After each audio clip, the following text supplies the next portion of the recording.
Want to know how to become a mortgage loan originator in Colorado? Here's a step-by-step guide for Colorado MLO licensing. Step 1.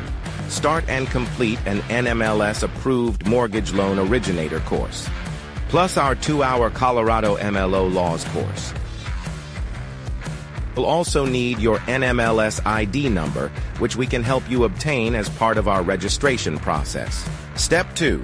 Pass the NMLS exam. Step 3. Submit your MLO application on the nationwide multi-state licensing system and registry website.